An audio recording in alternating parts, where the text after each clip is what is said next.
We're here at the Jeremic Adventist Academy on the grounds of the Seventh-day Adventist Church here in Kibera, here in the city of Nairobi.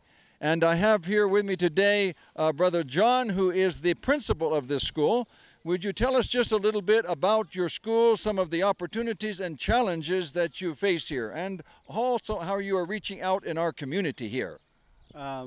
Jeremic was started in 1994. Preschool, that is kindergarten, and then primary school. Right here, this was the old church, which was built by the Kibera people around here, Kibera Slums. And then the young people started their classes here. Then later, in 2007, we started the secondary section.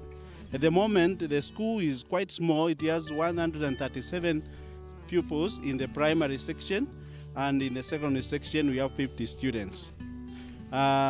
We have some challenges. Mainly the pupils who come to school here come from the slums. Yes. And we have to charge fees, and it's not very easy for them to pay because they have also to deal with issues of food and clothing and education, and therefore it has not been very easy for them.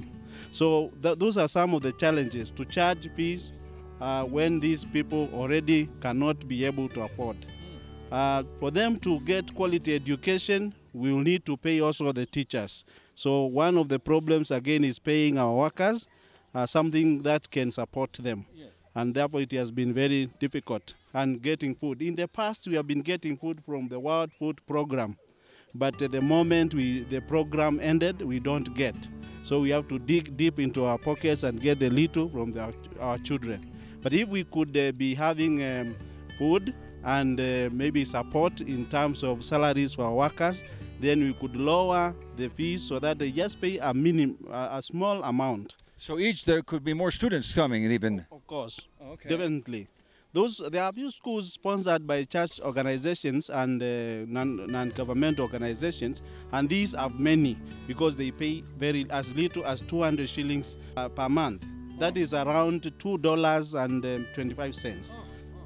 But we pay much more because we have to sustain them and sustain the school. So what is the charge for a primary student here? The primary students pay up to 15,000 per year, which is a lot. It's much more than 1,000 per month. Okay. Yeah. And that secondary school? The secondary is paying 28,000 per year. And many of the kids, as we have said, come from the slums. We are trying to bring them. Not all of them are Adventists. In fact, majority, especially in the secondary, are not. We're reaching them through education. Pastor is helping our programs like Discovery Series. They study that. Yeah. We don't preach usually direct to them, but through such methods and singing groups, we are able to communicate to them the message. Well, that's wonderful, though. It's really a mission school in a real sense, isn't it? It is. And in many ways. Now, how many teachers do you have on staff? In the primary section, we have 8 teachers. And then we have in the secondary, we have 6. And then we have some 7 support staff.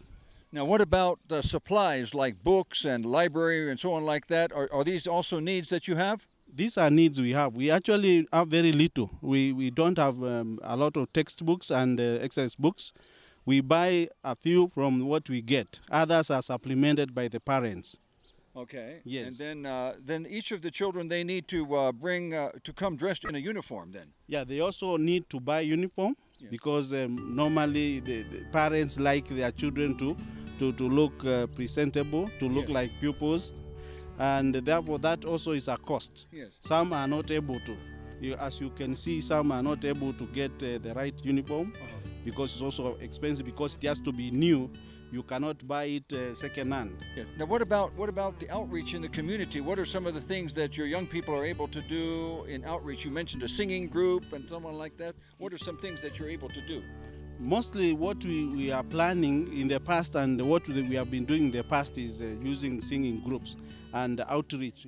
We also join the church. when they go out, like when they have crusades, we are able to also present our groups. You know, these young people here, we can actually train them to do evangelism, even the children. Would that be something that would be good? That would be very good. And we could do it right here at the church or even in the community. We can train the young people to be evangelists, even at this age like this. If there's 3 qualifications, if they love God, if they love people, and if they can read. That's all they need to have to be able to do a successful evangelistic work.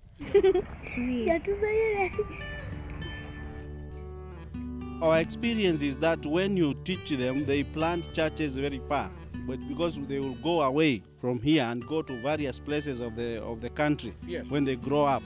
And that is where we can get small groups starting, especially those who are very committed. So this education is one way of making sure we reach people who we may not even go directly to preach to. Now, would we have an opportunity just to look in some of the classrooms while we're here? Could you show us? Yeah, we can. Okay. May we?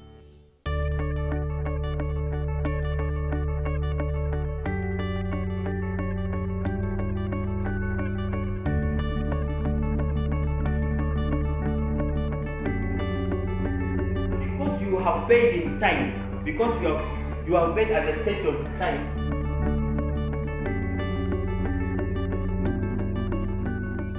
We can see there's a little repair that could be beneficial here, replacing some of these, but finances are a big problem. They just don't have the resources to be able to even replace the glass like this. So each of us can make a difference if we can get involved in some way.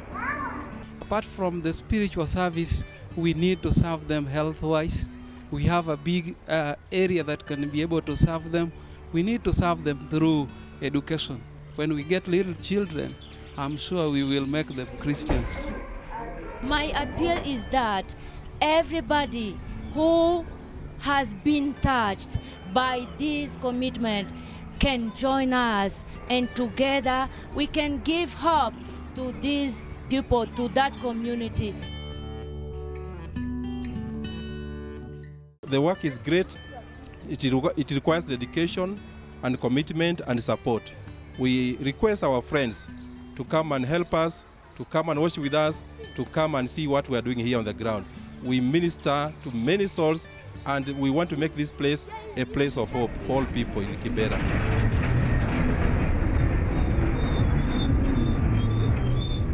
You know, I can't help but think that if Jesus was here in person, that Kibera Slum would be the place where he would be spending a lot of time. You know, there's such opportunities here for ministry, making a difference for God's kingdom. Here are people that are everyone precious to Jesus. He died for everyone. And he's looking to us to somehow make an impact here in this community in even a greater way. These 9 churches are already making a tremendous impact.